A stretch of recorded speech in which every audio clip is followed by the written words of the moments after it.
नए साल में योगी फोर्स की बंदूकें क्या ताबड़तोड़ गरजी है। गोलियों की ऐसी बरसात हुई कि अपराध की दुनिया के एक शातिर का यमलोक का टिकट कट गया। इस शातिर का नाम सुनेंगे तो चौंक जाएंगे, आजम खान।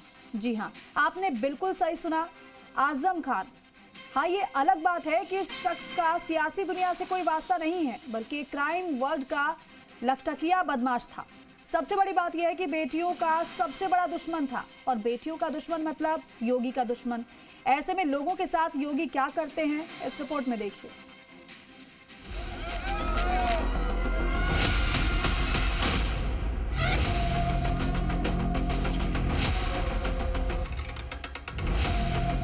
बेटी को छेड़ा तो योगी क्या करेंगे, बुलडोजर चलवा देंगे। बुलडोजर भी चलेगा, उसको भी कोई रोक नहीं सकता। बेटी की सुरक्षा में सेंध लगाई तो योगी क्या करेंगे, संपत्ति जब्त करवा देंगे। पूरी संपत्ति को जब्त करवा करके उसको गरीबों में वितरण करने का काम करवा देंगे। बेटी की आबरू से खेला तो योगी क्या करेंगे, यमराज के घर का टिकट कटवा देंगे। जो भी बेटी की सुरक्षा में सेंध लगाएगा उसका यमराज के घर के लिए टिकट कटवा देंगे।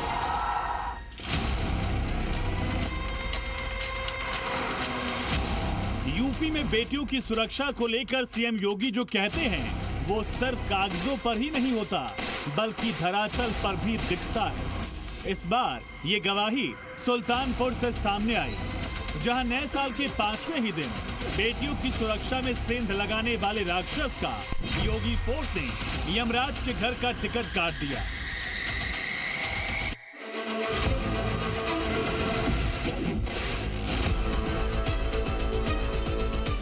स्ट्रेचर पर पड़ा इस शख्स कल तक दहशत और आतंक का पर्याय बनकर घूम रहा था।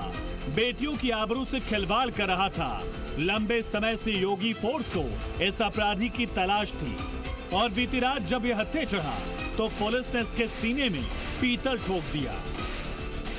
हमने पहले बोला था कि अगर लूटोगे, व्यापारी और बेटी की सुरक्षा में खतरा पैदा करोगे तो दूसरे चौराहे पे यमराज इंतजार कर रहा होगा। सुल्तानपुर में जिस अपराधी का योगी फोर्स ने यमराज का टिकट काटा वो कोई छोटा मोटा अपराधी नहीं है। इसकी क्राइम कुंडली आपके होश उड़ा देगी। नाम तालिब उर्फ आजम खान, निवासी लखीमपुर खीरी। लखीमपुर गैंगरेप केस में वांटेड था।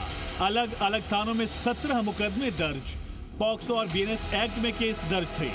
गैंगस्टर और आर्म्स एक्ट में भी केस दर्ज था, और यहां तक कि एनडीपीएस और गोकशी के केस में भी इसकी तलाश की जा रही थी।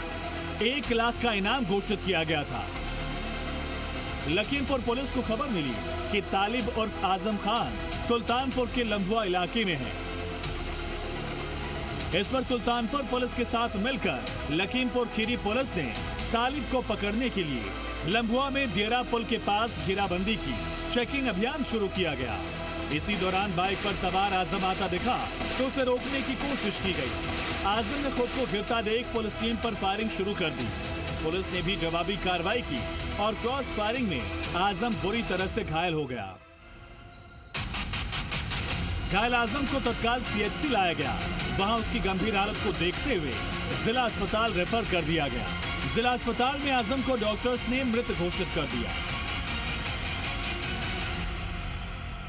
आजम के खिलाफ लगभग 18 संगीन मामले दर्ज थे, जिसमें हत्या, लूट और बलात्कार जैसे मामले दर्ज थे।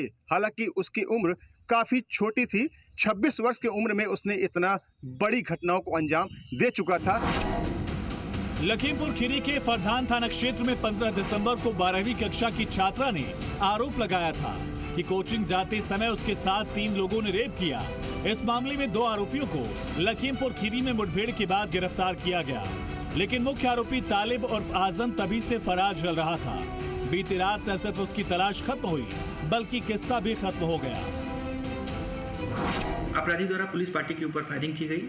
आत्मरक्षार्थ जवाबी कार्रवाई में पुलिस बल द्वारा भी फायरिंग की गई, जिसमें उक्त बदमाश गोली लगने से घायल हुआ। घायल अपराधी को इलाज के लिए अस्पताल ले जाया गया, जहां पर उसे दौरान इलाज मृत घोषित कर दिया गया। यह अपराधी जनपद लखीमपुर खीरी के फरदान थाने का रहने वाला है तथा इस पर वर्तमान में 1 लाख रुपए का इनाम भी घोषित है। 2025 में योगी फोर्स की बुलेट जमकर गरजी। 2026 की अभी शुरुआत ही हुई है और योगी फोर्स के तेवर बता रहे हैं कि इस साल भी उसकी पिस्टल हॉलिस्टर में नहीं जाने वाली। बीते 24 घंटे में 1 लाख के नामी 2 बदमाशों का इलाज हुआ। वाराणसी में कॉलोनाइजर महेंद्र गौतम की हत्या के आरोपी 1 लाख के नामी गाजीपुर निवासी बदमाश अरविंद यादव और फौजी को रविवार को मुठभेड़ के बाद गिरफ्तार किया गया, जबकि बीती रात सुल्तानपुर में 1 लाख के नामी लखीमपुर निवासी बदमाश तालिब और आजम का एनकाउंटर में ही किस्सा खत्म कर दिया गया। योगी फोर्स का मैसेज बिल्कुल क्लियर है, अपराधी भूले नहीं, सिर्फ कैलेंडर बदला, सरकार नहीं। इसीलिए कानून से आंख मिचौली खेलने की गलती ना करें, वरना अंजाम तय है।